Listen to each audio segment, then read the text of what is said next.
Hey, everybody, welcome to another episode of The Exercise Mechanic. We are joined once again by Dean St Mart. Dean, thank you so much for coming back on the show. You piqued our interest with a capital P last time, so we're really, really excited to have you on for part two. Yeah, I'm looking forward to this discussion too. Yeah, we honestly, Ryan and I haven't slept since last Friday. And, where we would like to start is the topic that we were both not bummed out, but we were just like, oh crap, we didn't get to it last time. And it's mitochondria. And we're going to table that one right from the beginning. And so we were hoping that, there's this interesting compound, I believe if I'm using the right words, called methylene blue, and its relationship to mitochondrial health. And so we were hoping that perhaps we could start there today. Could you talk about what that compound is and perhaps why it would matter in the first place? Yeah, so I guess we're going to delve into the little, what I call powerhouses of our body, or the batteries of our body. If people aren't aware, the mitochondria are basically the little organelles, the little substructures inside every cell of our body that produce energy for us. So without them, we'd be dead. And it's interesting because it's a symbiotic relationship, because in theory, we think that they basically evolved from bacteria that were within early humans. And in order for them to survive, we fed them and they fed us them with ATP. So there's a trade-off between the two. And interestingly, one of the main sources of oxidative stress in our body, so what robs us of a lot of our antioxidants, are actually the mitochondria. So when the mitochondria are producing ATP, they're actually creating a lot of pro-oxidant species. So they're producing like hydrogen peroxide, superoxide, they're all these things that come from the consequence of making energy. But then we developed, you could say, a detoxification system or an antioxidant system, that as they're producing energy, we're producing the antioxidants to deal with the damage that in theory they could do to our body. So when we're looking at optimizing the mitochondria, probably you've got two well-known studied compounds. Methylene blue is one of them, and PQQ, or pyrroloquinone quinone, is the other. And so methylene blue, to, I guess, go back in history, was probably one of the first human-approved pharmaceuticals in terms of how they understood the mechanism of how it works. But it was actually a dye, and most notably a stain for microscopy. So you can use it to stain certain organelles blue, to look under the microscope, to highlight them. And within humans, when you ingest methylene blue, two main consequences happen.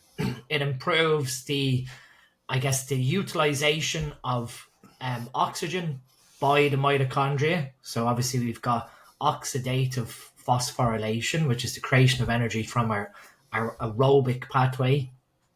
And so you're improving the efficiency of the mitochondria to produce ATP through this oxidative pathway. The other mechanism that methylene blue can have is it can act as an inhibitor of monoamine oxidase, which is an enzyme in your brain that breaks down catecholamines. So it breaks down serotonin, dopamine, noradrenaline, or norepinephrine. And so you have to be very careful with something like methylene blue, because you can carry over to potential neurological side effects if you're not well clued into your own neurology or to your own psychiatry. Reason being is someone could take methylene blue and they're already taking an antidepressant or a monoamine oxidase inhibitor drug, which are really old, atypical antidepressant drugs that aren't really used today, but they still exist. And you're at risk then of having too much serotonin or too much dopamine in your brain, which then carries over to psychological side effects like serotonin syndrome, Too much serotonin within your brain will actually make you quite aggressive and very uneasy, whereas we need a fine balance to be happy and content. So, and then obviously too low creates a level of depression. So, hello. What's he think about that? I don't know, Mike. Who's there? You're okay?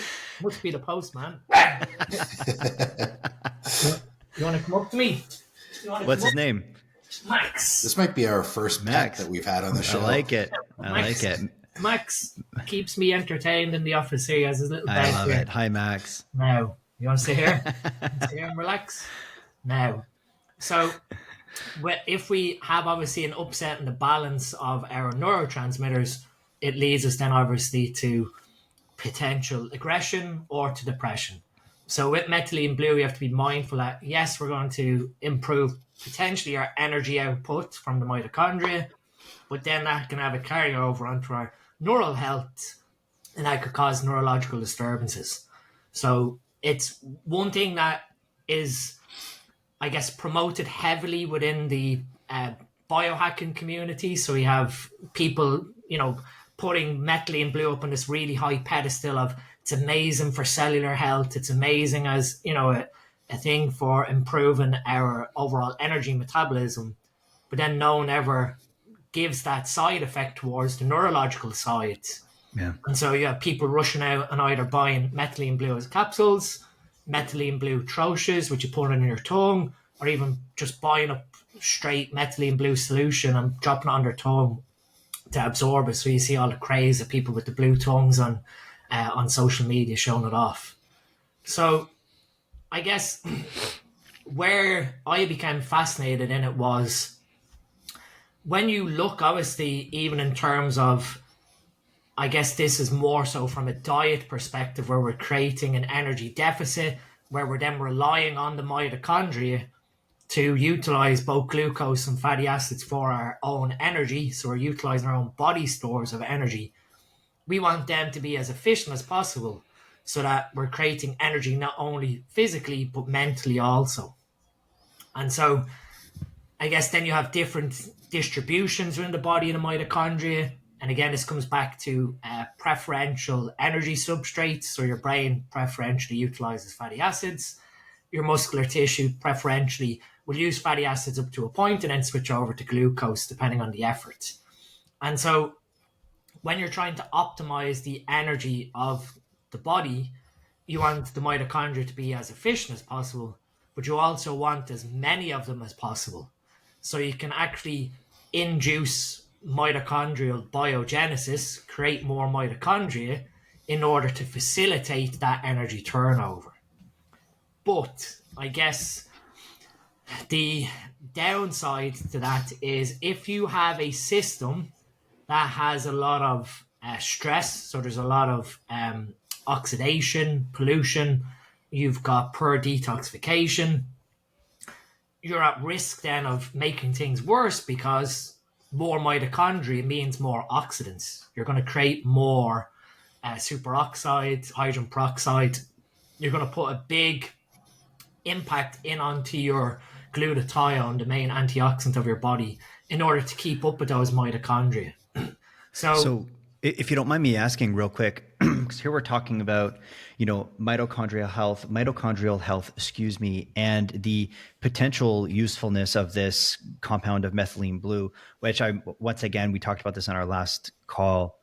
I really appreciate how you not only celebrate the ways in which it can be useful, but that you also immediately follow that with let's be careful, because it isn't necessarily just a silver bullet that everyone should be taking really high doses of. It can lead to psychological, compromised psychology, and I think that that's really great. But I'd like to just kind of take a very small step back before we continue forward, if you don't mind, because I think generally speaking in the fitness industry, folks hear about oxidative stress and it's perhaps not fully clear why they may want to be perhaps not concerned, but why that might be something to control or limit. Could you flesh that out a little bit as a means of perhaps just explaining to an even greater degree why this might be useful for folks. Yeah, so oxidative stress at its most basic definition would be a lack of antioxidants to oxidants. So we have too little antioxidants or too many oxidants, whatever way you want to view it from. It's probably easier to view it from the point that you're producing too many oxidants that are damaging your cells, and you're not making up for that with increased capacity of the antioxidants themselves. And within humans, your two main, I guess, well, there's three, if we want to be really technical, antioxidants that are endogenously. You've got catalase, superoxide dismutase, and then glutathione. Glutathione peroxidase is the enzyme that does the job of putting glutathione, which is the main detox molecule of your body, onto stuff that's harmful. So, for example, if you eat a very highly processed diet, we have, in theory, a lot of chemicals to speak, or added ingredients going into the system, which in theory we should be able to detoxify or utilize for energy. But depending on how these things are broken down in the body, you then have your backup system of your liver, obviously with the glutathione synthesis, to deal with that stress. But then you add other things on that create stress to that endogenous antioxidant system, like pollution, electromagnetic frequency. One of the hidden sources that depletes us of glutathione in our body is Wi-Fi and EMF radiation that we're not even aware of physically, but internally the system is dealing with that exposure to those frequencies. So you've got this hidden insult. And I always sort of go back to when my wife and I were on honeymoon in New York. I opened up my phone and there was over 250 hotspots around us in Times Square, that you can imagine the amount of EMF you are being exposed to in that concentrated area from just electromagnetic frequency radiation. So even that subtly is wearing away at your antioxidant system, that if you're not ingesting the precursors to either help with your vitamin E synthesis of your body, or your vitamin E levels, and that's where vitamin C becomes important, because vitamin C basically helps vitamin E do its job.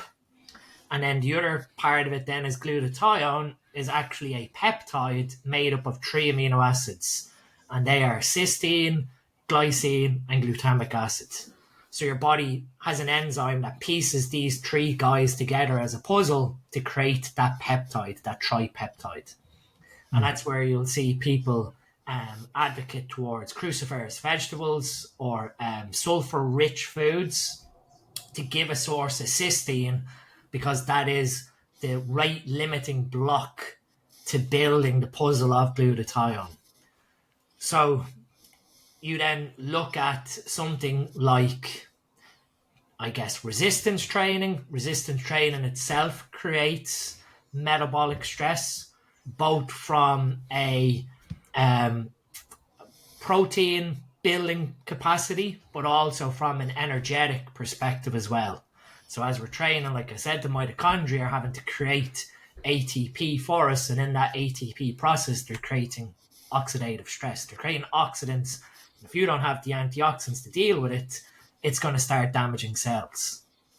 One of the consequences of oxidative stress, aside from cellular damage, could be early senescence of our cells. So we're causing cells to potentially divide quicker to keep up with the repair, and then eventually we reach the end of that chromatin itself, so the genetics, and now that cell can still divide, but it loses some of its functionality. So like a grey hair would be an example of a senescent cell, where the hair can still grow, but the part of the cell, the melanin or the melanocyte that produces the pigment of colour, has basically become dysfunctional. So it's no longer able to produce the hair colour, but the hair can still grow. And that can happen all through our body, where we end up with these, what they call like zombie cells, that are capable of dividing and creating new cells, but they've lost a level of functionality. And what they then produce as a consequence, without going on a big tangent with this, is they create senescence activation proteins, which basically then almost infect the cells beside them. And so that's why when you get like one grey hair, it tends to spread. So the senescent cell actually causes senescence of the other cells around it. So to come back to like the oxidative stress, thank you. If we are even inducing practices like anabolic use, where we talk about PEDs in the first podcast, if we think about it, one of the main reasons why we utilize anabolic steroids is to enhance muscle protein synthesis. Muscle protein synthesis is a cellular division process. And a part of that is also an energetic process as well from the mitochondria. So by speeding up the creation of proteins, you are in theory potentially speeding up aging. And that aging comes as an artifact of that oxidative stress that's coming from the energetic perspective. And that's why it's often funny where you see people who use anabolics, in theory, this sort of rapid aging where someone looks a lot older than they actually are, is more than likely a consequence of that oxidative stress not being managed appropriately. So at its crux, what we need to always be mindful of is, senescence aside, the worst case scenario that can come from oxidative stress is fibrosis of tissue within the body.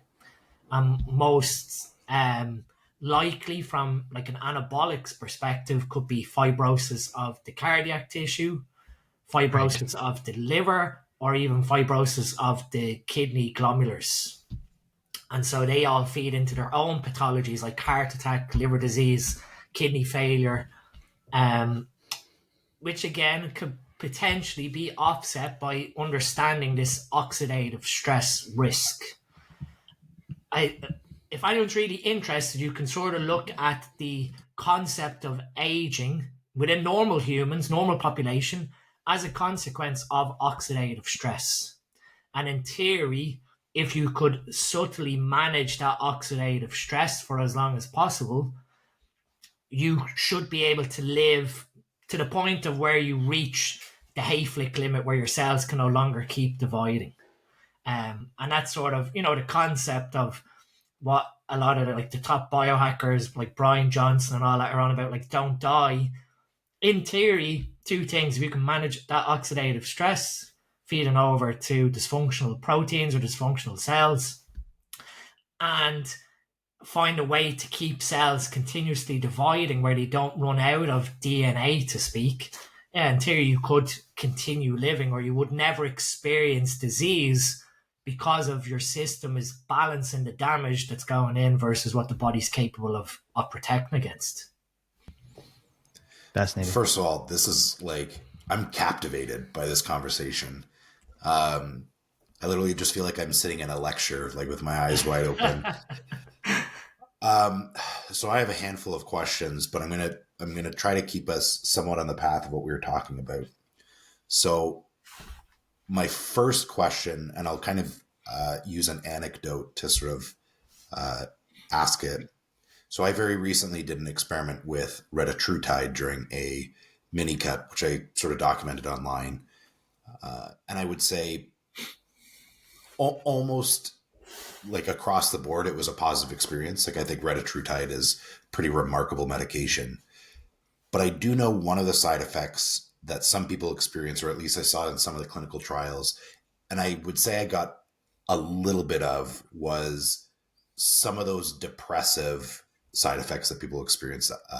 I'm forgetting what the exact name is, sort of the opposite of like hedonism. And that about halfway through that period of time, I then started supplementing with methylene blue.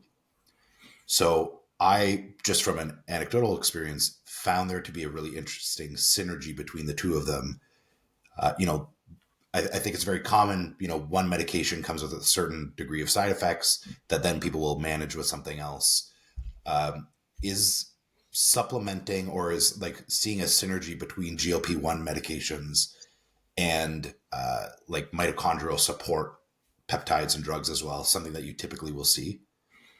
So if you use something like a GLP, like retatrutide obviously is the third generation of GLP. So you've got the GLP aspect, you've got the gastrointestinal peptide aspect, and then you've also got the ghrelin peptide aspect to it as well. And I think where some of those side effects come in from the retatrutide perspective, or even any of these GLPs, drugs, medications, is from a nutrient perspective. And we can link that all the way back to how we create neurotransmitters in our brain, which is from our nutrition, stemming from tryptophan becoming 5-HTP, and then the 5-HTP being converted to serotonin. So I experience this myself. If I do like periods of fasting, my mood won't be as switched on versus when you're fed. And that is because when I look at my own genetics, and again, this is even more rabbit holes to human optimization, different people have different genetics towards how enzymes work in the body. So whether they're a fast metabolizer, a slow metabolizer, we touched on that with like even when we're looking at drug responses to even testosterone. Are they a fast metabolizer? Are they a normal metabolizer? Or are they a slow metabolizer? If you have a fast MAO enzyme in your body, you're going to burn through your catecholamines very quickly. So you're going to burn through serotonin, dopamine, etc.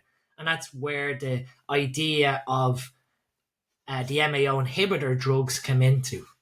So if you experience these sort of mood depressive side effects to using that compound, then we have to assess, well, what's happening in terms of the overall nutrition.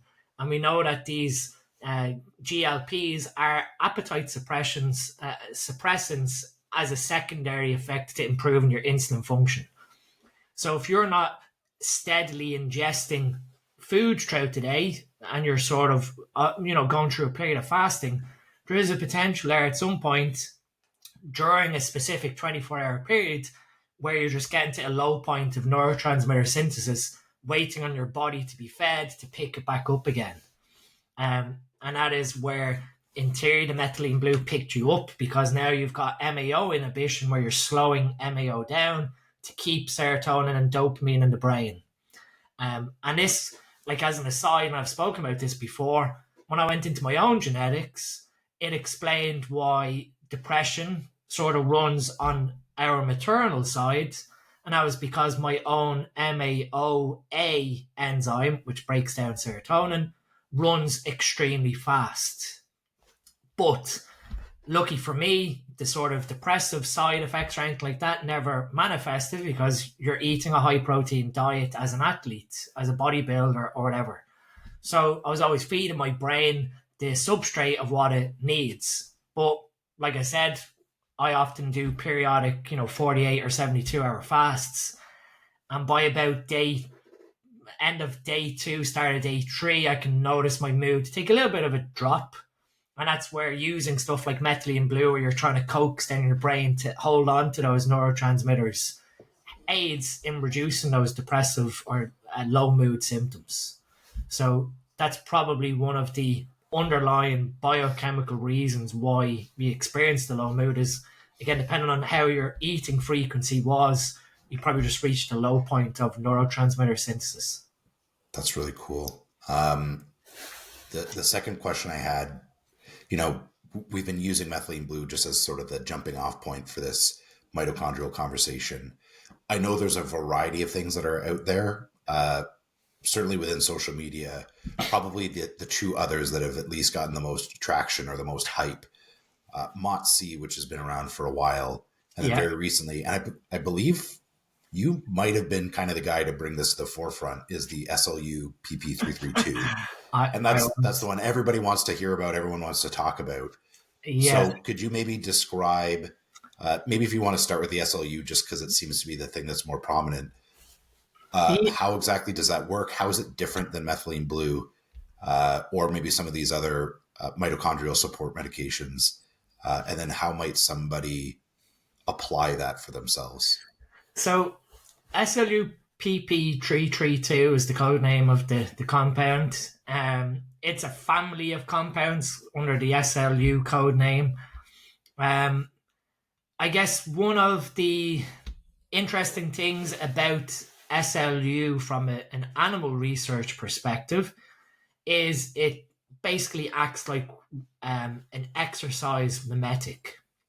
So it basically induces energy metabolism within animal models. So what they basically done with the mice studies was they made the mice really fat, fed it a high fat diet, then sort of just changed to a normal diet, but then gave them SLU PP332, and basically the mice lost all the fat that they put on without doing any exercise.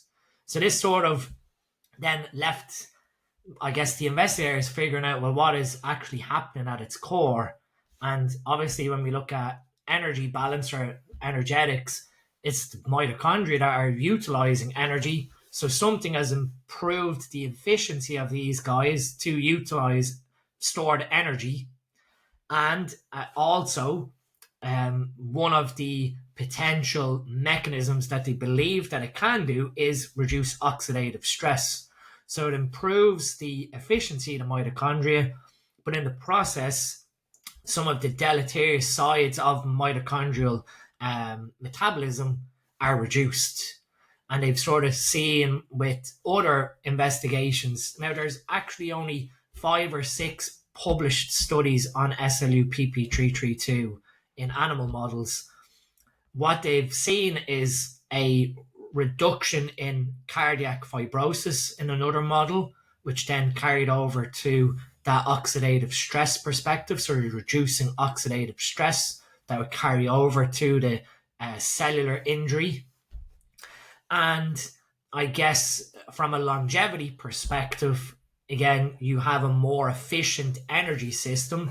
So there isn't as higher of a requirement for cellular division to keep occurring to produce new cells. So it's a very interesting molecule. I mean, if you look at the dosage in mice and you try and apply what was studied in mice to humans, I think it works out at about, I always get it confused. It's either 4 milligrams or 4 grams. It's a huge dose versus 400 micrograms, which is what most people are advocating as a research perspective in humans. In terms of personal, again, this is anecdotal and I documented it all. My first sort of mitochondrial efficiency, I guess, stack was first with PQQ, which I talked about, which is a pseudo vitamin that our body uses to create more mitochondria. Then the next sort of step I went into was MOTC, which is a short chain of mRNA sort of protein, which induces the creation of mitochondria and again improves the efficiency of the mitochondria in the body. The next step after that was SLUPP332. So I've got more mitochondria from PQQ and MOTC. I'm now going to make them very efficient from the SLU perspective. And now the added layer that came on top after that, the sort of MOTC testing, the SLU testing on top of the MOTC, was add methylene blue now. So we have 3 compounds where the methylene blue is, again, really optimizing from an oxygenation perspective the mitochondria. The SLU is helping to protect the mitochondria and improve their efficiency from an oxidative stress perspective. And then the MOTC increasing the number. And this was absolutely remarkable from a contest bodybuilding perspective, in that when I retired from bodybuilding 2 years ago, and then as my physique from just a recreational perspective started to change quite rapidly from these 3 compounds, there was sort of a what if in my head, and I decided, right, why not? Let's get back on stage again and see what a deficit or a contest prep would be like with a fully optimized mitochondrial system, or as close to optimized as possible, is what I believe. And it ended up being an absolute walk in the park.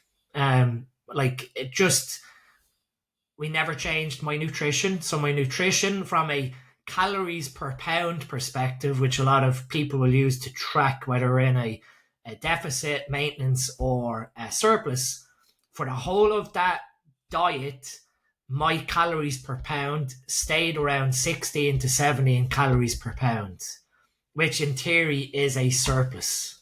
When we sort of set 15 calories per pound as rough maintenance, for the whole of that prep, my calories didn't go below, I think it was 3,200 at a body weight of, I had to make weight in the end for classic physique and classic bodybuilding, but for most of it, I held my weight around 90 kilograms, so about 200 pounds.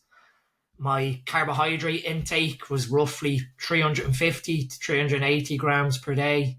And then every sort of 4 or 5 days, I went back and handed over a sort of visual to Callum Raystrick, who was my coach years ago. I just gave him the reins of, right, you just keep an eye visually. This is the data. Not once did he have to change my nutrition. In fact, every sort of 4 or 5 days, he was like, okay, you need 500 or 600 grams of carbohydrates, because of how fast the visual was changing. And obviously the rate of loss of body fat. It never got to the point where I was like, oh, I can't wait for this prep to be finished. Even from an energetic perspective, all I was doing every day was 20 minutes of cardio at, tracked 120 beats per minute. So I was maintaining that work capacity. And for pretty much, other than 2 weeks out of 20 weeks, 10,000 steps. I think for 2 weeks, we put my steps up to 12,000 to just speed up things a little bit, which wasn't a huge increase, to be honest.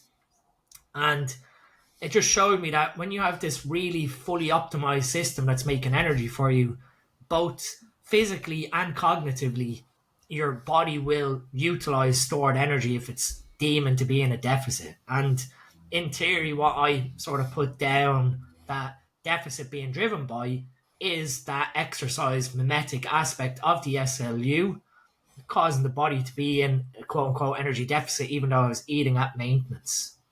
And so training performance, pretty much from the very start of the prep, quote-unquote, like middle of May, all the way until I think I ended the season the start of October. Pretty much my strength stayed the same for that period of time, sort of 5 months or whatever it was of prep, if you don't even want to put it that way.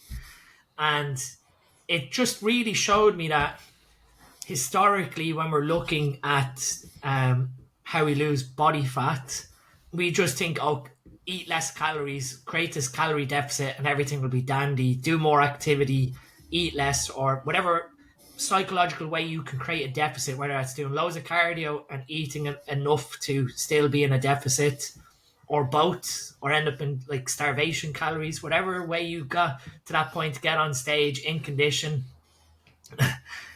it didn't really matter. Whereas I guess from last year, it really showed me the flaws of this all or nothing mentality of just bullying your body to a set point of body fat, regardless of what was happening internally. And that made me, take a really big step back and went, well, actually, aside from the calorie deficit, what is creating that deficit or creating that energy for us? And it's the mitochondria. So you get them in high enough number, you improve their absolute efficiency, you have a system that's under low oxidative stress, and that's where I believe the magic happens. And I think those who have sort of followed what I've shown, what I've done, are basically mirroring or following the same philosophy, and they're getting pretty much the same results. I know of seeing ET just writing an absolute notebook of notes down there, so I know he's got some questions. As I'm listening to this, I'm like, I've got my guy on speed dial, with SLU. I do have one follow-up question, and then I do want to give the floor to ET after as well. Sure, But yeah. Most of your experience, at least that you've talked about with SLU, has been in a contest prep setting, which is fascinating. I'm curious, like, where do you see that application for people, let's say a competitive bodybuilder, or at least somebody who cares a lot about physique training? Where would you apply SLU, or how do you think it applies within like a massing phase, maintenance phase? Like what synergies would it have when people are in sort of a growth period of time? So this probably comes back to how I first incorporated SLU, and that wasn't a massing or a gaining phase, and that optimized everything with sort of MOTSI the end of 2023, and then towards the end of 2023, I sort of planned in my head to do, like, just for my own sake to keep things interesting, an 8 to 10 week massing phase, and I just began, experimenting or utilizing SLU at that point. And what I believe in terms of what carried into the sort of prep efficiency was I was able to optimize everything at a very high caloric intake from a massing perspective. And I was able to bring those calories into the contest phase at sort of not as high as they went. Obviously, in a gaining phase for me, calories are close to 4,500-5,000 calories. So we're looking at 600 to 800 grams of carbs. But being able to bring a good chunk of that into this sort of prep scenario was more than likely from lining up the pieces in the massing phase. So I think it's one of those ones that I don't think you're going to really understand how it's going to affect a person individually without implementing it in both scenarios. But from my own experience of it, utilizing it from an off-season perspective and carrying it into the contest prep setting, more than likely the efficiency was set up in the fed state, and then it was carried into the underfed state.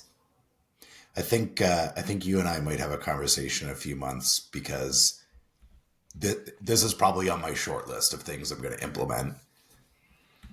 It's Sorry, go ahead, Dean. It's very, very interesting, and I'm still on the defense of, like anything, there is no long-term safety. So the only thing that I can go by is periodic blood work and seeing no changes to blood work, no detrimental changes to serum. But that's not to say in 10 or 15 years' time something becomes a problem from that exposure to improving the mitochondrial efficiency. So it's still something that I would say everyone has to do their own research, to due diligence on positives and negatives. We cover the negatives. If you've got a system that's very stressed from an oxidation perspective, you're going to make things worse. Improving the number of mitochondrial numbers, but you might be helping things with the SLU, but that's all environmental dependent as well. So you could still be in a state of oxidative stress, even though in theory one of the mechanisms of SLU's actions is lowering oxidative stress. Yeah, it's interesting. You just touched on one of my two questions or curiosities that I have, which is, we talked about like the efficacy of these compounds for mitochondrial health, and one of my questions was, are we aware of there being any whether it be like long-term considerations? And of course, it seems like in the grand scheme of things, these are relatively new, and then thus the testing has probably not been as thorough as perhaps with other compounds. But is there anything else, like when it comes to perhaps long-term considerations? We talked about, for instance, methylene blue for mitochondrial health, and that, however, the other side of it is that, there are potential considerations when it comes to one's psychology. Would that be maybe one reason why you would use it perhaps more acutely than a lower dose chronically? Like, how do you kind of think about this? Yeah, like with anything, when we look at like a supplement, it's to supplement some aspect of lifestyle or nutrition. So I don't think stuff like this you're going to utilize chronically. SLU, I don't know how long anyone else has used it for, but I pretty much used it for 12 months straight. And like I said, Okay. that was sort of going from a gaining phase to the diet phase to post show to speak. I was only a couple of weeks ago, just after Christmas, that I stopped it. That obviously I'm not going to be training with having a hair transplant and stuff like that. So it's something I figured, I'm going to adjust my nutrition on that aspect as well. So do I really need this support of SLU? Now, it would have been interesting to keep it in play all throughout the sort of surgery aspect, but I do know there's pros and cons. Some functional medicine enthusiastic surgeons will try and have you improve your mitochondria prior to a surgery to speed up recovery, because obviously the more efficient the system is, the more quickly you can repair things. But the other side of it then is if you have high levels of oxidative stress, you're going to create more problems. So for me, that was stopping it. I probably will in the next couple of weeks resume it as I can get back to like light activity and resistance training. I'd say since stopping it, some of it is nutrition related, but there has been a change in body composition. Whereas before, I could probably get away with a slightly higher fat intake. Since stopping it, I know personally anyway, fats aren't the best energy substrate for me personally. So with that in play, I was able to utilize fats a bit better. So it'd be interesting to add it in now when I get back to training. What effect does it create? Because that literally be the only change then that'll occur. Interesting. And I think, like what you said, it's all well and good being able to say, you've got this trifecta of MOTS-C, SLU, methylene blue, and people running out and just implementing all three in one go. I'd imagine implementing all three is going to create an effect, but which one of the three has created the effect? And for all intents and purposes, A plus B plus C might equal D, could also end up equaling Z and someone else. That you have to be very mindful of what each thing is going to do to that individual. And that's probably better. Test one at a time. Improve the number with PQQ and MOTS-C whilst paying attention to the oxidative stress. Then going to, the next step that I done with SLU, and then the next step with methylene. Not just because someone's taken all three, start with all three. Here's a blueprint for things that, when added together, provide everything as well understood, creates this perfect synergy on paper. Mm-hmm. Yeah. And then once again, on paper, perfect synergy, but in practice, let's go one by one to see how your body actually responds. Let's gather data, test, retest. So that way we know, is this actually beneficial for you? Is this detrimental, perhaps, for some of the reasons that you mentioned earlier? One of my other questions, if I may, and I hope I hope my question makes sense. So bear with me. So we talked about this trifecta here of MOTS-C, SLU, methylene blue for just turning the mitochondria into just like powerhouses, optimizing them, I believe was the word that you used. And, from the way that it sounds for me is it seems like there's perhaps a certain, and once again, this is where I don't know if these are the right words. So feel free to cut me off, call me an idiot, go for it. You have my permission. I got you. Don't worry. Yeah, I know you will. You're going to message me on WhatsApp discreetly, like, dude, you sound like an idiot. So it seems like there's a certain upregulation of their function. Like they go from, let's say, a certain amount of horsepower and you slap in a turbo on that thing. And then they can, there's more output that they're capable of. And at least that's kind of like perhaps an analogy that I'm making in my mind. I'd be curious to know your take on that. And then the second piece is by adding these compounds into someone's diet, let's say, supplementation, et cetera, can it heal people's mitochondria? Like if someone's mitochondria have been like fundamentally compromised because of poor lifestyle choices, or what have you, can the use of these compounds, perhaps in and of themselves, create some kind of adaptation to then bring the body back up to a perhaps normal set point of performance. Yeah, what you're touching on there, Etienne, is mitochondrial dysfunction, which is something that is well understood within functional medicine as being a core driver of potential pathology. So whether that is neuropathology, where someone has issues with mood or psychiatric disturbance, or whether they have issues with, I guess the best example to give of mitochondrial dysfunction is chronic fatigue syndrome. When someone has CFS, at its core, a lot of people believe that is mitochondrial dysfunction. And when you think about it, it makes sense. If you're chronically tired and chronically fatigued, both from a mental perspective and a physical perspective, well, at its core, if you go all the way back to basic biochemistry, what is the thing that makes the energy for both systems? It's your mitochondria. So now you have to sort of see, like you're asking, you can have mitochondrial poisoning. There are things that act like mitochondrial poisons. The most well-known, if we're going to go down this rabbit hole, is DNP. Dinitrophenol uncouples your mitochondria. So you have a proton pump gradient, without getting into all the technicalities of energy metabolism, and hopefully some of the people that are listening understand all about the ATP creation, the Krebs cycle, and then obviously the electron transport chain.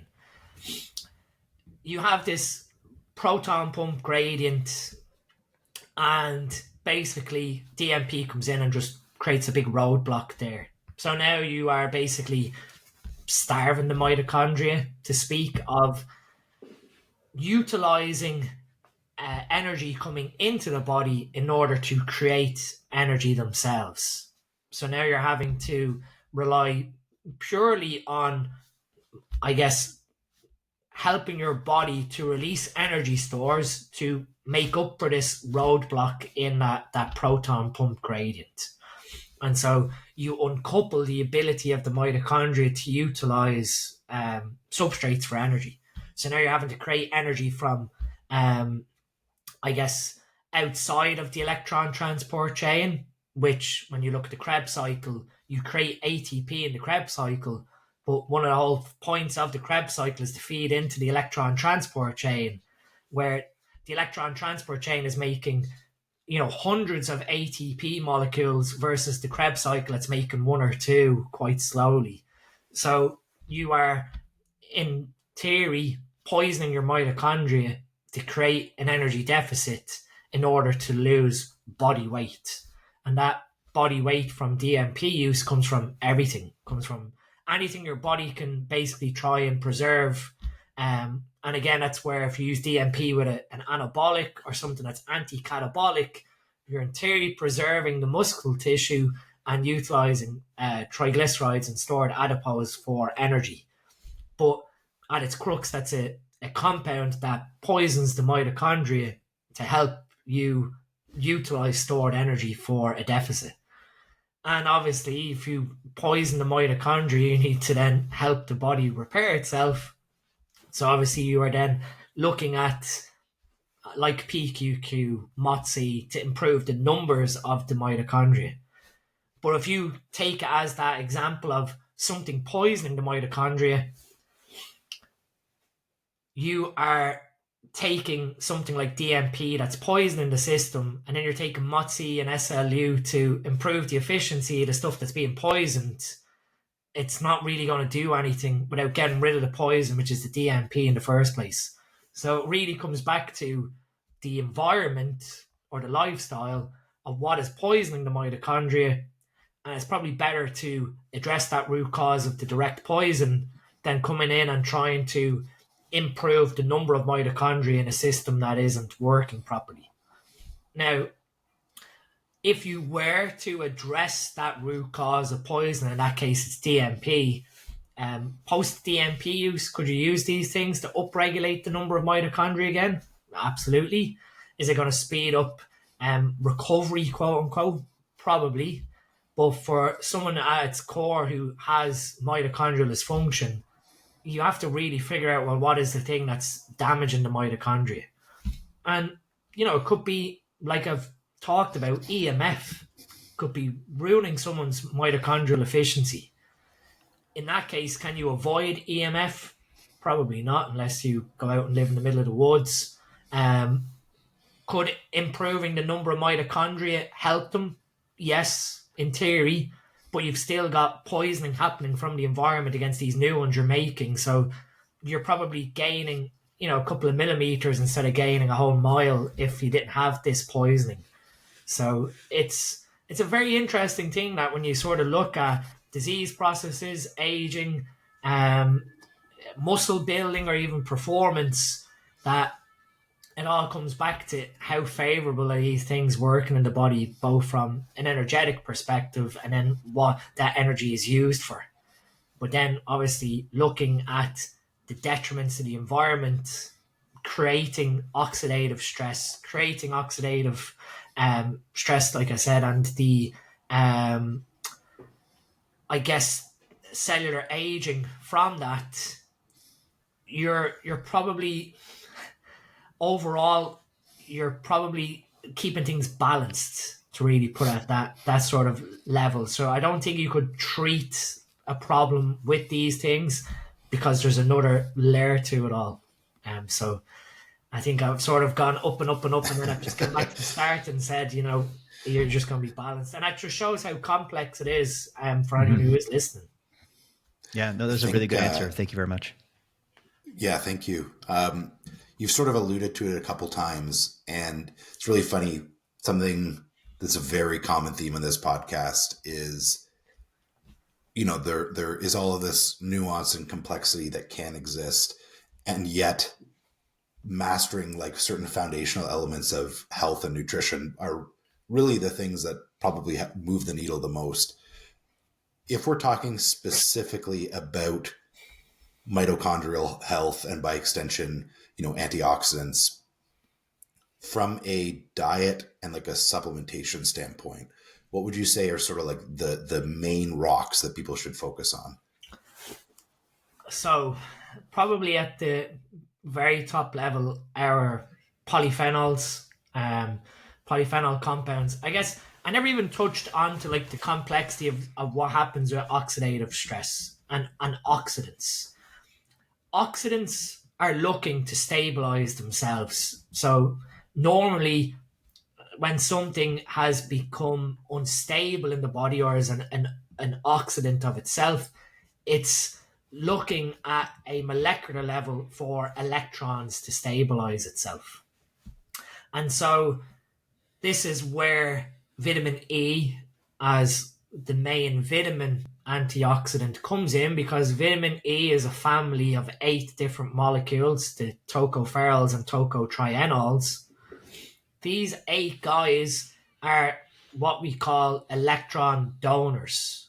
So they're if something is unstable from an oxidant robbing an electron off a cellular membrane, vitamin E just comes along and just gives it an electron to stabilize it. And then vitamin C comes along and donates an electron to vitamin E and recycles vitamin E's ability to keep helping protecting our cells from oxidants. So at its crux, oxidation is the loss of electrons, and then reduction is the gain of electrons. So a chemistry perspective, anything that is an oxidant is going to cause loss of electrons. So by doing that, we have stuff that donates these electrons to stabilize the system. So you're looking at polyphenols themselves helping with electron donation. You have, I guess, certain what would be another set of compounds. You've got stuff that sort of falls into what's the easiest way to explain it? You've got probably certain herbs that of themselves as well have anti-inflammatory aspects, and then obviously by lowering inflammation, you're lowering oxidative stress as well because you're not damaging any tissues. So that's where stuff like turmeric or curcumin became sort of a well-known supplement, or including, you know, these herbs and spices into our nutrition. And then I guess looking at those sulfur-rich foods to help with glutathione. And it becomes very difficult if someone doesn't like fruits or vegetables, or their gut microbiome doesn't like fruits or vegetables, in order to keep up with that antioxidant requirement. And that's where supplements like become important. And that's the base theory of where something like Heart Stack, which was a supplement formula that I created, where you're getting all of these potential antioxidants, polyphenols, herbs that have been shown to help reduce oxidative stress that may be deficient or devoid in someone's diet. But the other side of it is taking a supplement like that isn't going to outweigh a very poor diet at its core, or very poor lifestyle. You're using these things to help supplement the nutrition to create a positive benefit. They're not something that's going to come in and heal the system, or, you know, create a defense if the system of itself is being attacked. So when people look at supplements not working to speak, of course they're not going to work if the underlying foundations, the boring basic things aren't being taken care of. Taking a supplement that's filled with antioxidants and polyphenols and whatever else isn't going to really protect you if your lifestyle is creating a lot of oxidative stress, whether it's, you know, alcohol consumption, the EMF side of things, like I said, processed foods, where, you know, we have the arguments surrounding like pro-inflammatory oils and this, that, and the other. The whole reasonable aspect surrounding pro-inflammatory fat sources is that risk of oxidation. So if they become oxidized, well, of course, they're going to create oxidative stress because your body has to balance that now by using vitamin E or glutathione, vitamin C, catalase, everything we spoke about, to deal with the oxidation of those potential ingredients. Or the biotransformation in the liver. It could be creating a byproduct that's toxic, and you use glutathione to detoxify that byproduct. So if you're someone who's eating a very ultra processed diet and you've got all these lacks of antioxidants, I don't really think taking a supplement is going to outweigh the nutrition, because again, at the crux of it, aside from the environment, what you put into the system through oral nutrition is what ultimately dictates the health of your system. It'd be like putting diesel into a petrol car, or vice versa. You know, you have to figure out, is what's going into the system going to be favorable, or is it going to create disease based on how everything is being balanced? So it's, yeah, I think at its core, the basics, the boring single nutrition foods, the bodybuilding diet of rice and chicken, aside if you can add vegetables in on top, is going to help at its core, versus someone who's ultra processed, taking a bunch of supplements, thinking that the supplements are saving them. So when it comes to kind of just pull on this thread just a little bit more, if we're talking about lifestyle and nutritional intervention as a means of decreasing oxidative stress, I was hoping we could just maybe create a little bit of a list, like a little bit of a summary around that for the listeners, and then also, of course, selfishly myself. And so there's a few things that you mentioned. You know, one-on-one, number one would be perhaps, you know, decreasing food that might be ultra processed, perhaps could be a consideration. Another consideration would be decreasing alcohol consumption, limiting EMF, which for me, I live in Switzerland. It's actually not that hard. You can just fuck off into the mountains for a little bit. It's not too bad. You also mentioned, yeah, there's elevation there, gain there, Ryan, so you're screwed. And you also mentioned the consideration of pro-inflammatory fats as well. So could you help me create perhaps a summary, and maybe if we could add some things to this if I've missed anything? Yeah, I guess when we're looking at the pro-inflammatory fat perspective, we're really talking about what's called the omega-6 to omega-3 ratio. So ideally, humans should have a 1:1 ratio or even a 2:1 ratio of omega-3 to omega-6. So you should in theory have more of these anti-inflammatory or omega-3s that are incorporated into our cellular membranes as opposed to omega-6s. Now, omega-6s are still vital to the human body in that they help create certain things like prostaglandins, the things that we do need a certain level produced by our body. But most humans will have a ratio of omega-3 to omega-6 of nearly 14:1 omega-6 to omega-3.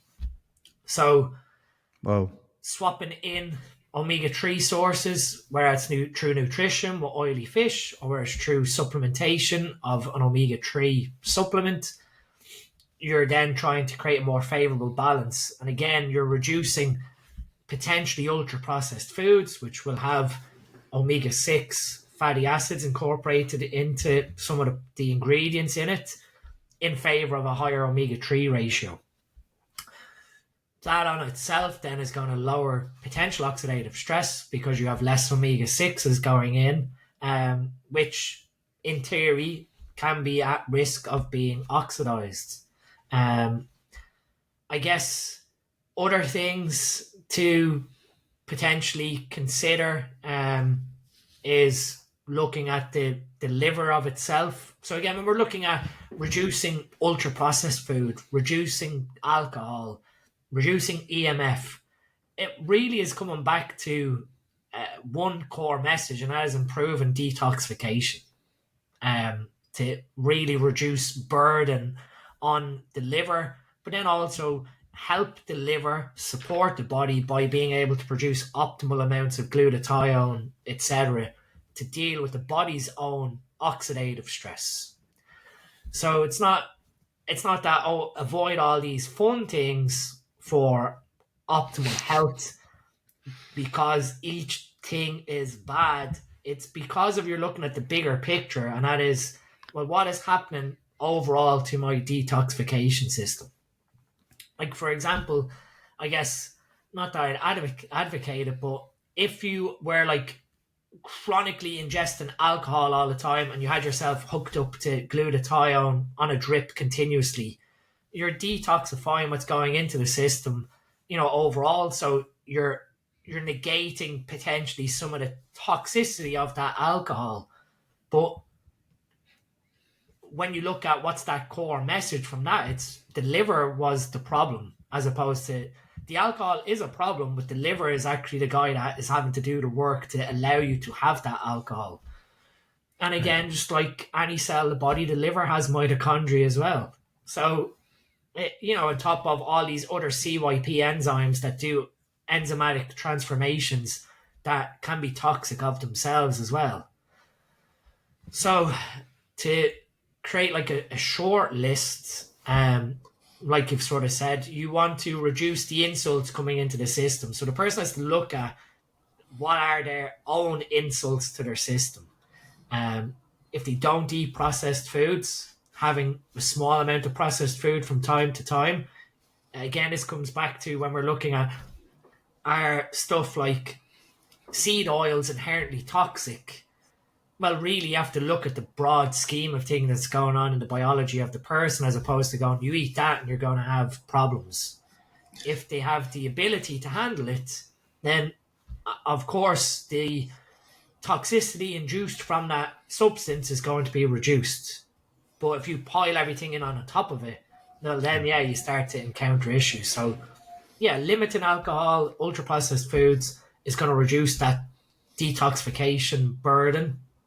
I guess, at the top of adequate sleep. When you're sleep deprived, you are at higher risk of oxidative stress because of the inability to have efficient cellular repair from that rest period.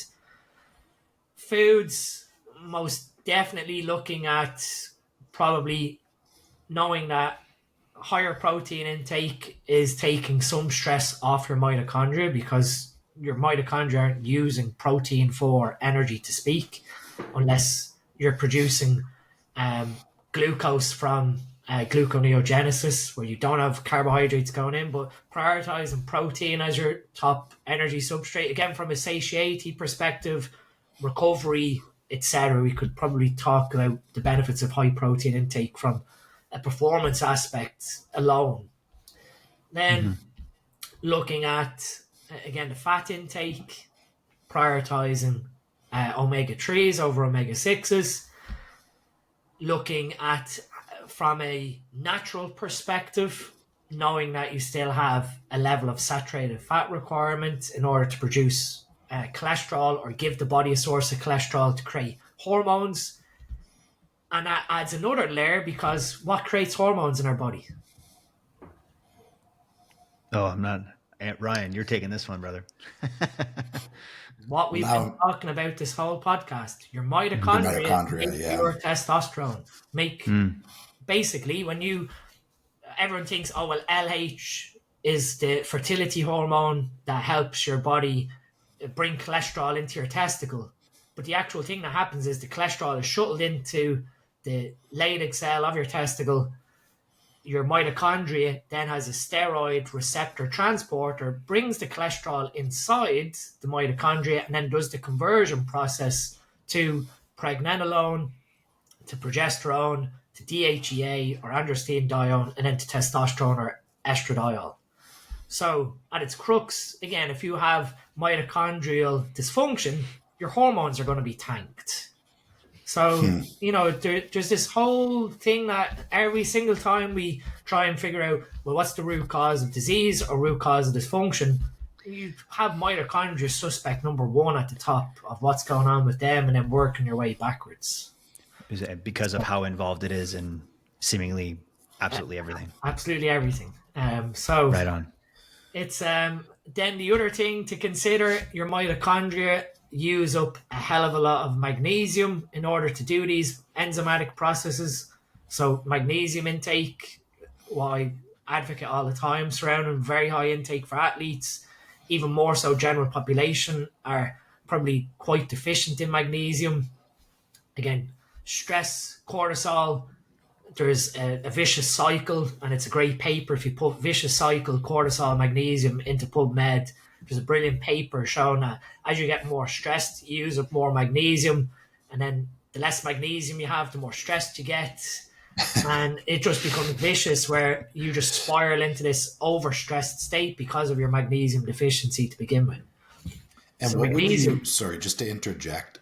So what would you normally dose magnesium like with an athlete? So the literature at its core suggests 10 milligrams per kilogram body weight to begin with, which is very high compared to the RDA from a US FDA perspective, or even European Food Safety.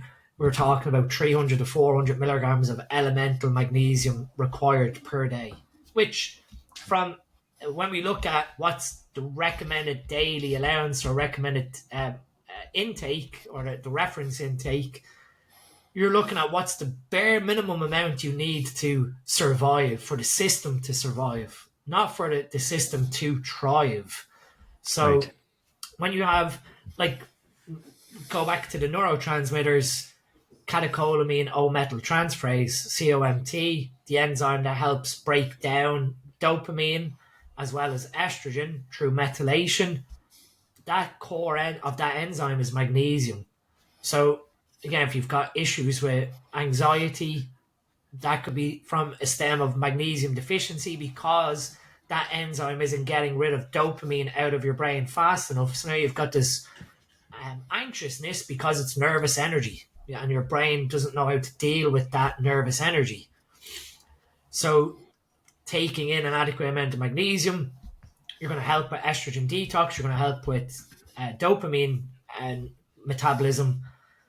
You're going to help the mitochondria work more efficiently from the magnesium. And again, if you're looking from a natural hormone synthesis perspective, the main mineral that you should pay attention to in your nutrition is magnesium with your saturated fat in order to help support that hormone creation. And from a, if we look at like magnesium supplementation, of course, there's like magnesium glycinate, threonate. There's like seemingly endless types of magnesium that are available. Generally speaking, of course, and I know that like the devil's in the details, and you would need to have someone's blood work in front of you. Is there one for those? Like, would there be one that you would recommend, generally speaking, or not, or not at all? You've got, what we're talking about here is the chelation. What's attached to the magnesium in order to yield elemental magnesium in the body. And this is always an interesting aside, because you ask someone, oh, do you supplement with magnesium? They go, yeah, sure, I take magnesium bisglycinate. And then they proceed to tell you that they take like 2, maybe 3 capsules of magnesium bisglycinate per day. And what they've failed to look at is the actual amount of magnesium in the supplement as opposed to the total amount. So a magnesium bisglycinate supplement is a magnesium attached to 2 glycine amino acids. By percentage weight, magnesium is only about 10-11%. So if you're taking 1,000 milligrams of magnesium bisglycinate, you're only getting 100 milligrams of magnesium. The other 900 milligrams is glycine. So, if someone's saying to you, oh, well, I take magnesium before bed, how much? 2 capsules. Okay, well, that's probably 100, 150 milligrams of magnesium. What weight are you? 220 pounds or 100 kilos. Well, your average intake should be about 1 gram or 1,000 milligrams of magnesium. You're taking in 150 milligrams. We add up all of your nutrition, and you're probably doing great from a food perspective if you're going to be able to hit about 300 milligrams of magnesium from foods.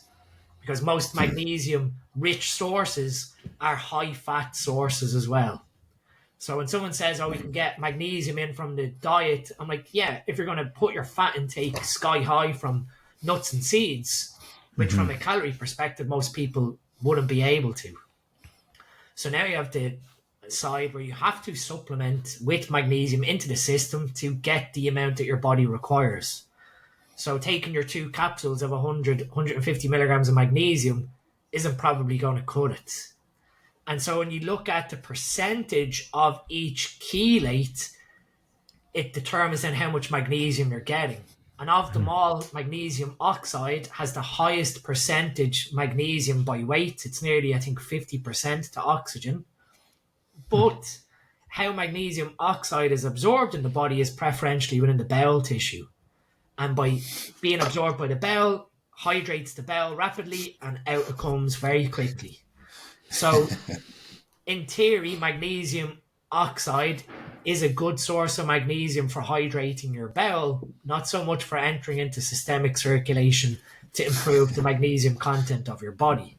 Whereas something like magnesium bisglycinate with the glycine doesn't get absorbed within the intestinal mucosal cells, and off it goes into the bloodstream, and then obviously you cleave the glycine away, and that has good properties towards inhibiting your neurotransmission from a GABA perspective, so it's helping to calm the brain down.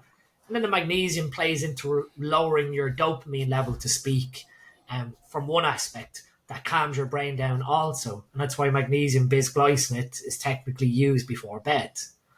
But you could dose magnesium bisglycinate all throughout the day if you needed to, and you just keep your brain in this nice calm state where the glycine is feeding off into a calmer environment with the magnesium that's probably being depleted from a high stress lifestyle or job and not getting enough magnesium from the food that you're eating. So when you look at magnesium oxide, magnesium bisglycinate, magnesium threonate, what you brought up there, we know that threonate is well capable of crossing the blood-brain barrier from its structure, so it brings the magnesium with it into the brain. So now you have a higher concentration of magnesium inside your brain tissue, helping to support the enzymes that are present, which plays over to your neural health. And that could be better sleep, calmer brain activity, more stable mood, everything that comes from that stable cognition. You have magnesium malate, which is attached to malic acid, and that has benefits over onto energy metabolism. Malic acid feeds into the Krebs cycle and energy metabolism from that. And also then the magnesium's playing over into the mitochondria that are helping to create energy as well. So it just depends on the percentage of magnesium, how well it's absorbed, and how well it can be administered. Like magnesium bisglycinate, you couldn't have it as a drink. It is quite corrosive. If anyone's ever bought magnesium bisglycinate powder because they can't take capsules, they soon realize it is not very pleasant and actually can damage your larynx tissue swallowing it. So that's why it's generally capsulated.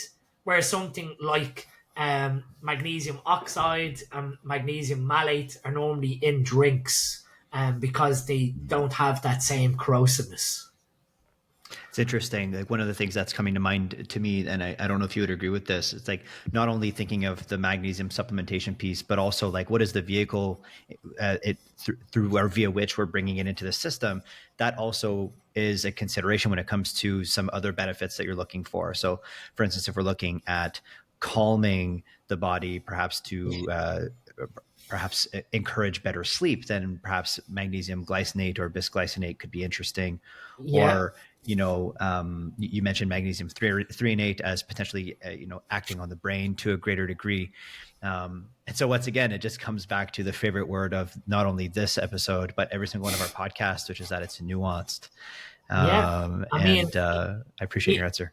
Even coming back to like magnesium, we have a product that Supplement Needs, probably one of our best sellers is Electrolyte Plus, our electrolyte product. And in the original formula, when I made it years ago, I used magnesium oxide in it with magnesium taurate. Magnesium taurate, if you look at the literature, is fascinating because it hydrates cardiac tissue. So it can help hydrate your heart. Magnesium oxide, a lot of people are looking at going, why have you got magnesium oxide in it? It's a crap form of magnesium. Anyone who took Electrolyte Plus to hydrate their body upon wake in the morning time would always have a bowel movement. So you're hydrating the system, and the magnesium oxide hydrate the bowel, perfect bowel movement. But a couple of years ago, I got gastroenteritis, and I learned from personal experience that you can't have any more than like 2 servings of Electrolyte Plus without causing excessive bowel problems. So there was me trying to hydrate myself with the gastroenteritis, drinking Electrolyte Plus, and then the magnesium oxide was stimulating my bowel and it would just come out. And eventually I thought, okay, in theory this worked great, but now if someone needs to use this product multiple times throughout the day in order to hydrate themselves from an electrolyte perspective, the original theory of magnesium oxide being a bowel hydrant now becomes a problem if someone needs to actually remain hydrated, where you're overhydrating the bowel with magnesium oxide and flushing it out. So I changed over to magnesium malate, so to play into the mitochondrial aspect with the malic acid and the magnesium. So that of itself, again, you don't foresee something like that happening until like personal experience. Okay, well, this product has one use and it can be taken probably once or twice per day, but if you need to keep taking it every time you have a bowel problem, that magnesium's causing a problem because of its job through its mechanism of action is hydrating the bowel. Right. The shitty problem to have. I'm happy you solved it. Pun intended. Pun intended. So I had only really one follow-up question. Mainly I have a friend of mine who's a big fan of yours who had sent me questions he wanted to ask, and there's only one I haven't gotten to. So his question is, what peptide supplements, PEDs, would you say are very underrated in the way that they're being used? And I guess potentially by extension, what are certain, peptides, PEDs that are overrated and people think are getting more out of it than maybe they really are? Oh, that's a very, very good question. I guess overrated, one that... DNP. What? DNP. DNP. I tell you what, right? DNP, to not go off on a tangent, but DNP is a clear example of not understanding what's happening when it's used. So DNP has a relatively long half-life in the body. So we're talking about up to around 30, 36 hours. It's never been clinically proven, but anecdotally they assume it's about 36 hours. So what happens is someone takes a dose, doesn't really feel anything because it takes a while for it to metabolize, and then decides, okay, well, I'm going to take double the dose tomorrow. And now all of a sudden the drug concentration's gone even higher, and they feel something, and then they think, okay, it's okay, I'm going to take more. And then by day 3, they've taken a huge toxic dose, and now they're overheating. That's one danger, obviously, with the half-life. The other side of it is the poisoning aspect of the mitochondria from an oxidative stress perspective. So one of the side effects of DNP cataracts is because the main body part that has the most mitochondria in our body is our eyes. And if someone wants to test how efficient their mitochondria are, as sort of an end of podcast nugget, it's called a visual contrast sensitivity test. And it tests how well your eyes can distinguish patterns of grey versus white. If your eye health can't determine these patterns, the sensitivity between colours, at its core, the mitochondria are inefficient or dysfunctional. So you can do vcstest.com. I should have shares in this company because the amount of people I send to them. You can do the test for free, and then you make a donation if you want a report of what they find. But it'll tell you whether you pass or you fail. That, when we look at DNP, again, could you use DNP safely? In theory, if you use very low dose, you support the oxidative stress that comes as a consequence of it, then in theory, DNP could become relatively safe. But you can't trust something so acutely toxic because people get greedy and think more is better. And that's why off the cards, just don't go near it. But if you're intelligent, it can be something that's used with good benefit. So for looking at stuff that's, over exaggerated is probably the best place to start. I've always not been a fan of Equipoise. That's probably the one thing that I've never been a fan of, and that's because of the very long half-life of EQ. And we can go another step further. Well, then why do a lot of people anecdotally say that they're anxious when they take Equipoise, or anxiety feelings develop, and that stops them from using it? Is because that COMT enzyme slows down. So now they've got too much dopamine in their brain, COMT slows down, and they feel anxious from that anxious energy. So in theory, you support COMT, you'd, in theory, be able to use EQ without that side effect. But we also know from animal models whether, all anabolic steroids cause oxidative stress. We just have those studies in the rabbits that showed oxidative stress of the kidney cells from Equipoise exposure.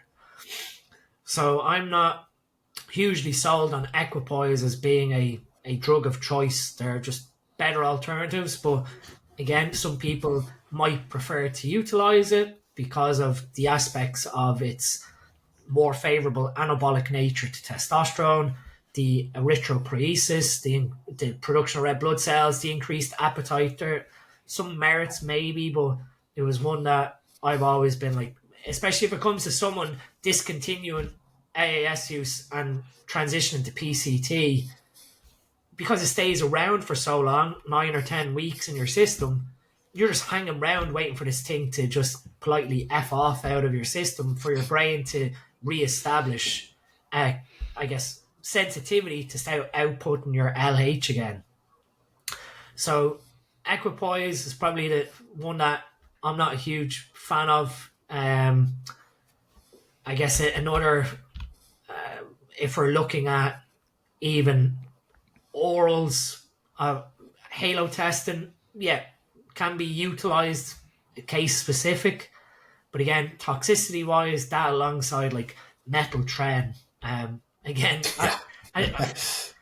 you'd find it hard to find someone outside like the upper echelons of pro bodybuilding using Methylene, but you'd be surprised.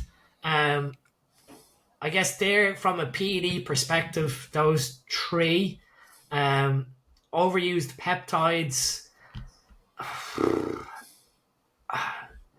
I've never seen one that doesn't necessarily not work, but probably it wouldn't even be one that's like over glorified. But like the MGF peptides, I don't think really work in practice. I think Steve talked about that very recently. Yeah, I saw. we covered it when we done the peptide classifications. That I don't see them really working in practice over growth hormone or IGF. But I don't think there's any, like, I'm trying to list in my head all the different peptides, whether it's like immune function, growth promotion, healing promotion, immune function, cognitive benefit. There's nothing really that's jumping out at me that's like, oh, well, that's completely overrated from a hyped up perspective, that everyone takes it and it doesn't really work. I might throw one at you. I don't know if you feel the same way. I feel like insulin use in bodybuilding is something that gets overhyped quite a bit. Like, I think it's got its application, but people think they use insulin, they're going to grow 40 pounds of muscle. That is a very good one, because I would agree there in that you get people directly saying, oh, well, insulin is anabolic. It's not really. Yes, it's going to help with IGF-1 conversion. It's helping with shuttling nutrients, but you're not going to be insulin deficient unless you're type 1 diabetic. So if you're utilizing insulin as a PED, in theory, taking it before you train, you are helping with what you are potentially drinking during that training session. If it is a rapidly digesting source of nutrition, in theory being aided post-workout. But it's not like, if you think about it, you've drank highly branched cyclic dextrin and you've taken insulin. It's not directly correlated that what you've taken from a nutrition perspective is counteracting or managing the balancing of your insulin. There's a complex like dance in your system of existing blood sugar, new blood sugar coming from the small intestine, and new blood sugar coming from the food being released from the stomach down into the small intestine for absorption. So it's, when we look at something that's rapidly digesting like a cyclic dextrin, you're not going to have the same management of that insulin that you've shot 15 minutes ago until that dextrin is absorbed into your system after about 60 or 70 minutes of drinking it. That's where straight up glucose tablets are normally utilized to balance someone who's gone severely hypoglycemic from the insulin, is because it's rapidly digested. It's a rapid source of glucose to the bloodstream, whether it goes in through buccal absorption when you put the tablet into your mouth. You can't outdo the insulin that you've shot from a nutrition perspective through normal sources alone. But in saying that, if you take 2 or 3 IUs of insulin before you train, you've had a pre-workout meal that by the time you do train, some of it is starting to be broken down, 2-3 hours later. That glucose from that meal you've eaten is helping with the insulin that you've just shot into your system. And then the glucose you're drinking during training is, again, drip feeding into the system at the end of your training session. So it's useful, but it's blown out of proportion as being a magic bullet, as to speak, or this thing that is really going to change the pace of physique progression. I think at the crux of it, an improvement in testosterone level, an improvement in growth hormone level, they're really the main, on top of then progressive overload from a resistant training perspective that is creating the change in the physique. So I'd agree, insulin tends to be blown out, has its uses, but not something that you technically need until you've reached the ceiling of how much food is going into the system. And again, to go back to it, the amount of people who require a high amount of food is more than likely due to malabsorption. And you'd have to look at that bodybuilder's intake of nutrition versus bowel output to really assess how much of that food that they're eating is being used by the system and how much of it is being just excreted, unabsorbed. And so, you had a bodybuilder that's probably having 4 or 5 bowel movements per day. You sort of take a step back and go, something is not right there. Why are you pushing all of this waste out of the system, and yet you continue to pile more food in on top when your waste disposal is telling you that you're not really efficient in what you're using? It's really interesting you say that, and I'll use this as a quick anecdote. I think my own journey as a bodybuilder, again, it's like a conversation that comes up a lot. More and more of my focus is on improving health, improving sleep, improving digestion, etc. It's quite funny. Like, this is probably the biggest I've been this lean, and I've made a big focus on my diet being a lot better, a lot of improvements in gut health, and maybe TMI for people that are listening, but I actually noted somewhat recently how fewer and how much smaller my bowel movements are, even though I'm in a massing phase. And it's funny that you say that. You would, I guess, infer that there's a greater degree of that nutrient absorption that's probably happening in that case. Yep. I mean, even personal experience before I was diagnosed celiac, I'd eat my post-workout meal and then have a loose bowel. And then I'd be like, oh yeah, it's because I'm eating a lot of food. And when you step back, you're like, not really.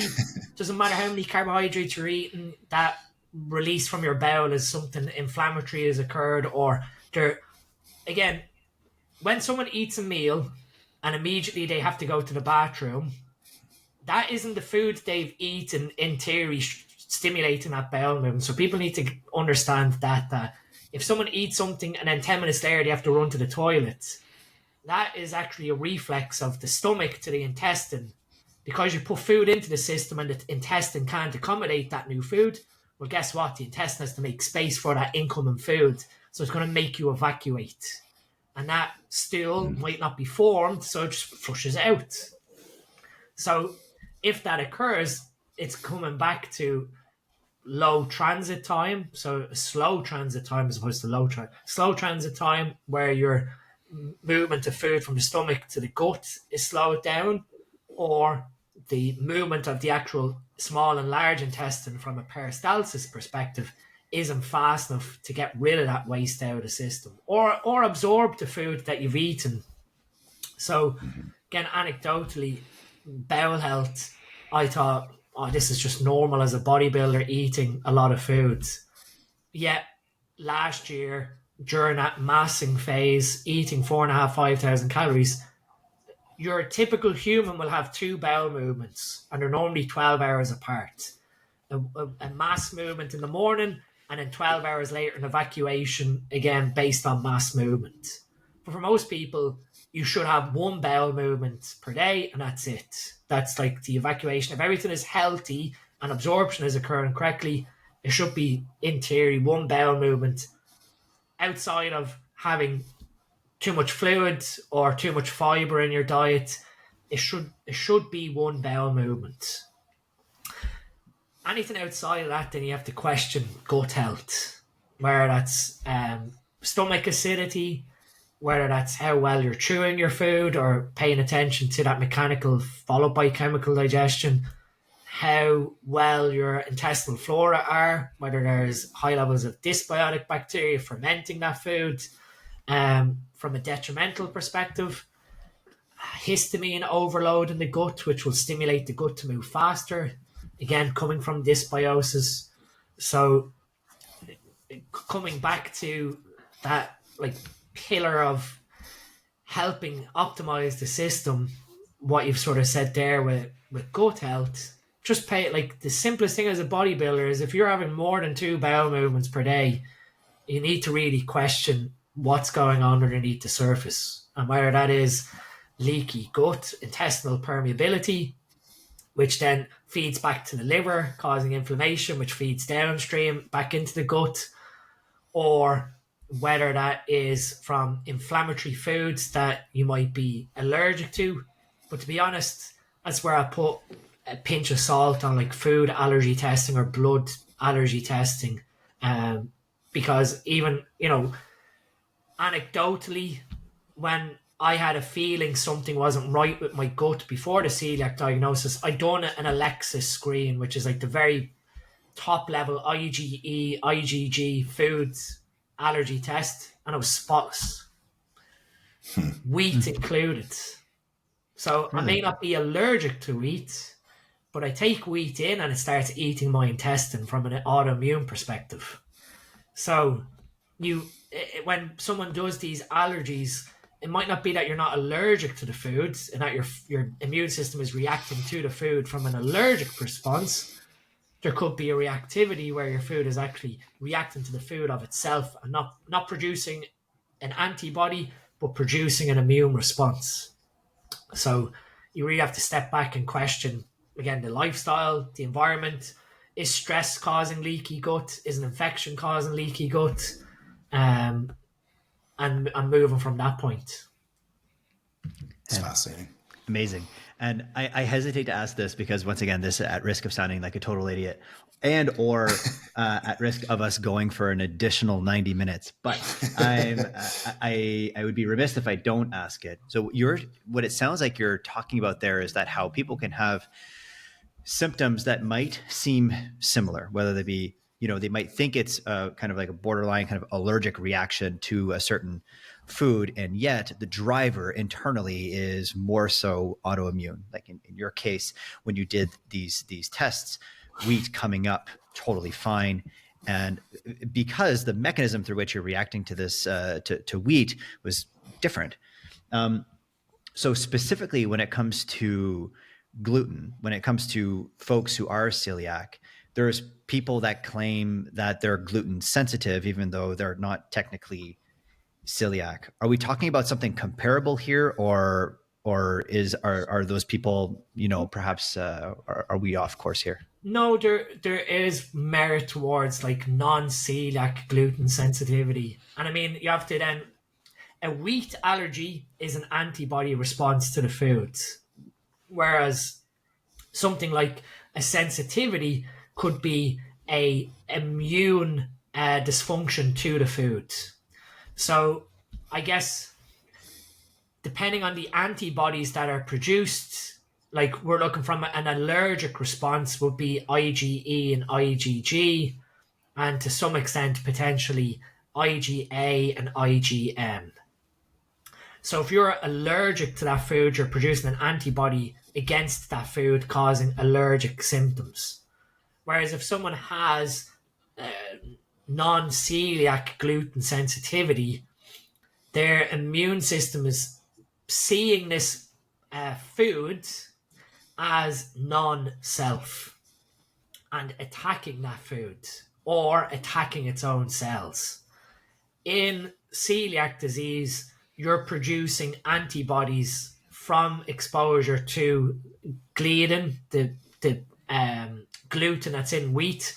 And to be honest, all grains have a type of gluten. They're umbrella termed as prolamins. Your immune system reacts to that structure of gluten, producing an antibody that destroys gluten, anti-gluten antibodies. But in the process, there's an autoimmune focus whereby the immune system becomes hypersensitive and starts attacking transglutaminase, tissue transglutaminase, which helps repair your gut. And now you start making antibodies, anti-tissue transglutaminase antibodies that are IgA antibodies that are attacking the tissue of your intestine whilst destroying the gluten that's gone into the system.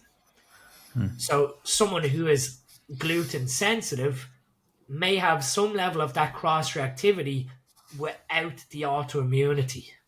Right.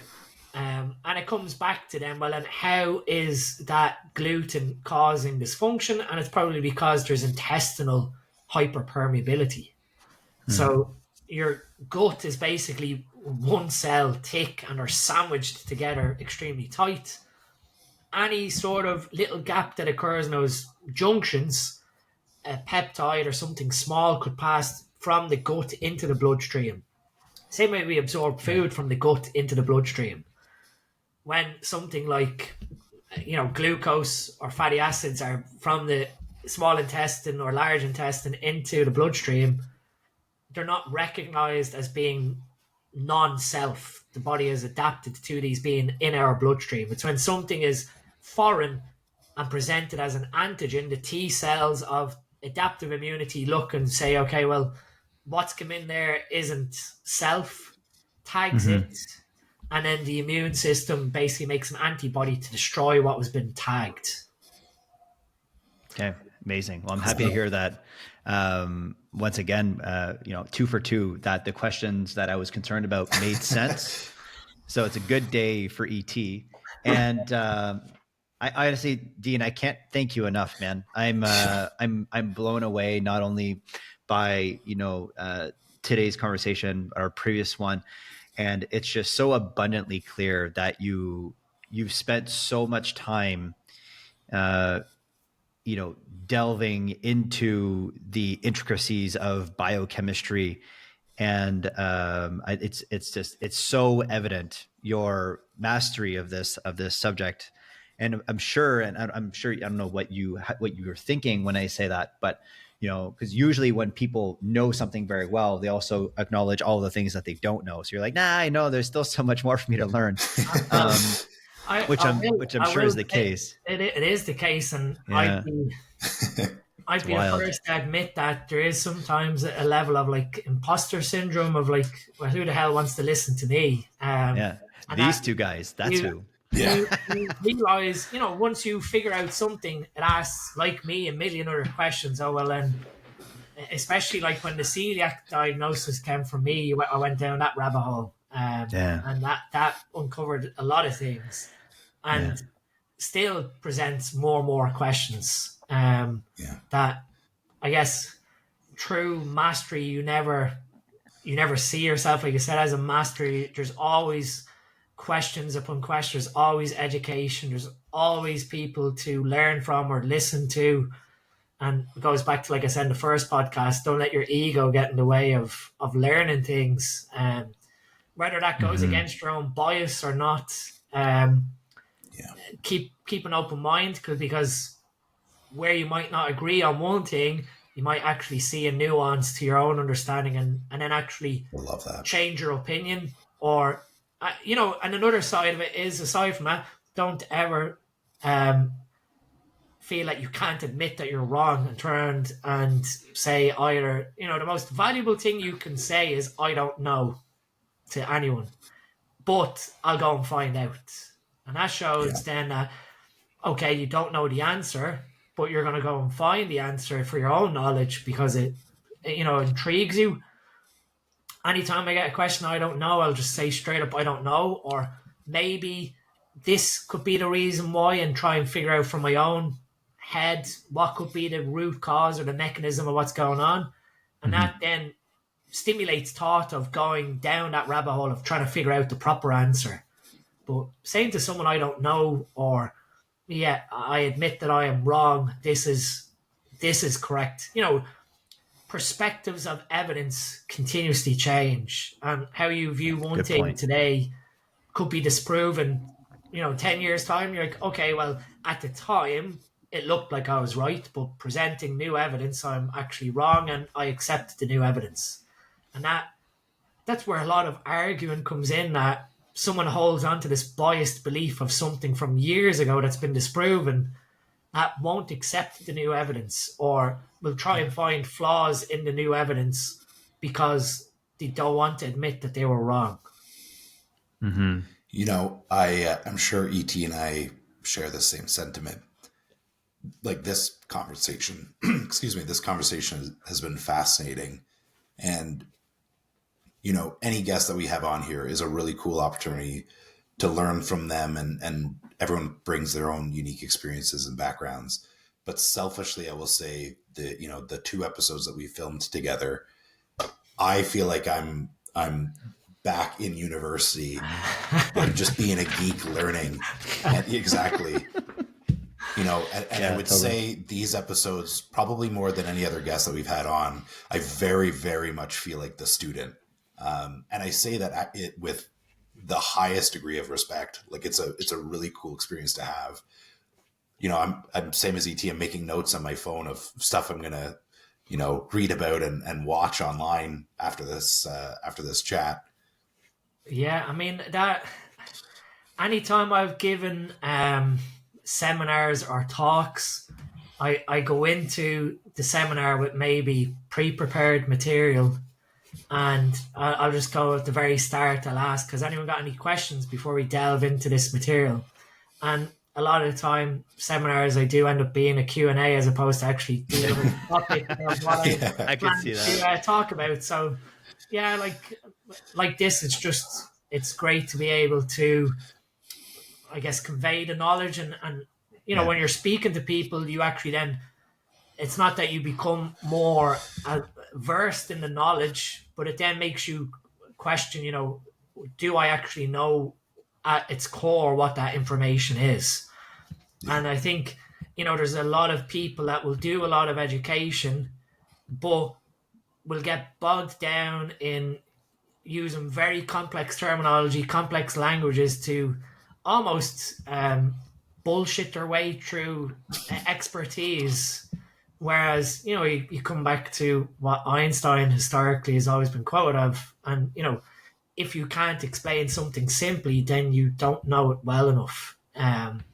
Being able to break down such a complex topic into as simple terms as possible without losing someone, you improve their knowledge, but you also improve your understanding of the subject without getting into the complex enzymes or byproducts or whatever. Everyone can sit and learn. Again, I'm terrible for this because I learn things and I'll forget them. But you can learn all the steps. You to forget the things? cycles. Yeah. You forget things. Well, something goes in and then I don't believe that. Something has to go out.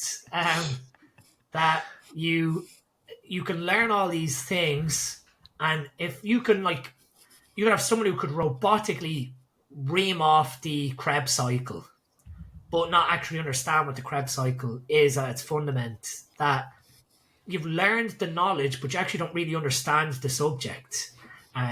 I was notorious for this in university for certain subjects that I just didn't really care too much about. I'd learn it all, go in and take the exam, and then forget it. And it was just knowledge acquisition without understanding of the subject.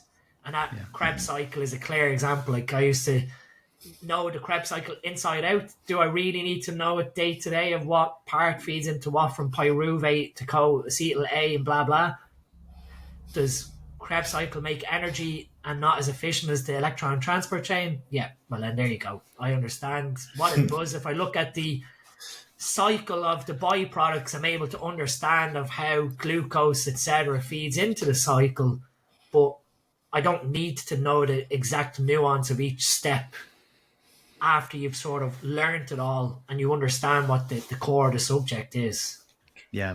Yeah. And, you know, and to your point, and this is another theme that has come up very regularly, not only on the podcast, but also in some of the courses that we teach. And I'd be curious to know whether or not you agree, but I think you may, is that, you know, this process of like gathering more information, gathering more nuance is in some ways a predictable outcome of that as you kind of continue to go deeper, as you start to realize how simple things are in practice. And it seems like just a very common tendency. The folks that I've had the pleasure of meeting through my career, who are masters in their own regard in their own domains, generally or on average really know their shit when it comes to the details, and they're able to say, like, bringing it back to like, I know all these things, and 90% of the time that stuff doesn't matter, and I'm going to be focusing on this stuff over here.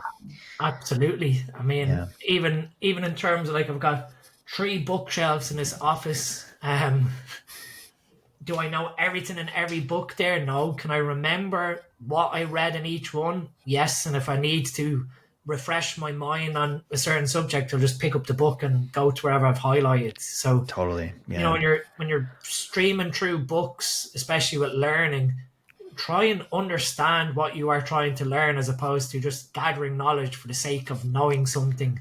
It's a good Being point. able to take what's in, you know, I've read books on neuropsychology, neurochemistry, and that was where I was able to propose the effects of, like, when you take high doses of steroids affecting your dopamine metabolism, why when you come off, you may experience issues with libido because your dopamine level is sitting up here because of the neural threshold of the neuron is still staying up there, as opposed to your new normal is down here. So your brain is never getting excited. So now you've got no sexual interests until that neurochemistry, the potential of the nerve is technically starved of stimulation and it drops down to your new normal. Being able to look at books and looking at those processes and then saying, okay, well, and is that the theory of what we know? Testosterone raises dopamine, and then we know there's dopamine neural thresholds. Oh yeah, now this all makes sense from a mechanistic perspective, and it's understanding the topic you're interested in and then figuring out, well, how do I apply that knowledge into what I'm interested in? Well, I don't know if you knew, man, but you're a flaming nerd. Did you know that? Yeah, and I love it, man. I'm here for it. I think nerds rejoice, nerds unite. I'm really grateful for you. I know we said it before, said it on our last episode, said it on this one. Thank you again for your time. And I can't see, once again, how folks listening to this wouldn't want to learn more about you, either work with you directly, or perhaps take some of your courses through SN Nutrition, SN Education, excuse me. So if you could plug those, that would be great. Yeah, if anyone who's stayed to the end here, DNSTM is my Instagram. And then we've got sneducation.co.uk, where I've got, you know, lectures. It's all like university format with lectures, and there's a discussion forum to ask questions. But yeah, if people want to reach me, just DM me on Instagram and I'll be more than happy to help. Amazing. Thank you so much, man. Once again, very grateful for your time. And yeah, I'm absolutely going to be one of those people that's going to stay in your ecosystem to continue to learn from you, because just over the course of the past two calls, I'm running out of room on my papers here to write. So once again, thanks again. And I really look forward to hopefully the next time that we have the chance to chat. Have a great day. Thanks a million. Yeah, thank you, Dean.